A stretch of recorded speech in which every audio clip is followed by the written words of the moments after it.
Salam əzizlərim, neçə gündür bu videonu çəkmək istəyirəm, çəkə bilmirəm. Amma hələ də o kitabın, o əsərin təsiri altındayım. Elə bil ki, Kalender ailəsinin bir üzvü də mən olmuşam.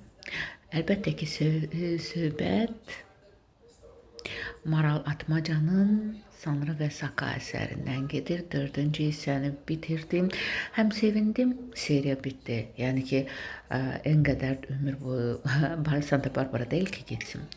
Amma həm də o personajlardan ayrıldığım üçün kədərləndim və ən əsası, düzdür, ortada itkilər oldu, amma ən əsası Türklər demiş mutlu son, İngilislər demiş happy end, the happy end. Xoşbəxt sonluqla xoş nəticələndi. Bu da gözəldir.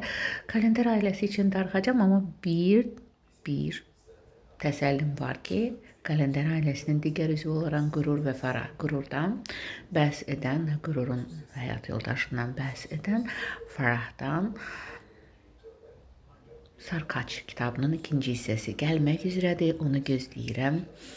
Sanrı və Saka həm mafiya, həm sevgi, həm aksiyon, nə istəsiz var. Mən sizə deyim ki, Maral Atmacanın həmin o Sanrı, Saka və hətta Sarkaç əsərlərindən çox gözəl bir dizi çıxar. Mafiyada olsa da bir ailə əhvalatıdır.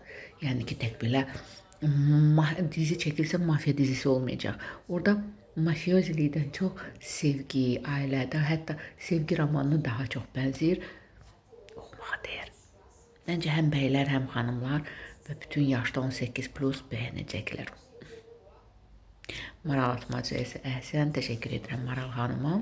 İnşallah daha gözəl əsərlərini gözləyirəm. Maral xanımın oxuduğum ilk əsəri idi Saka və Sanrı və həmin o seriyanın sanki bir qol kimi də nə dedim? Sarkaç.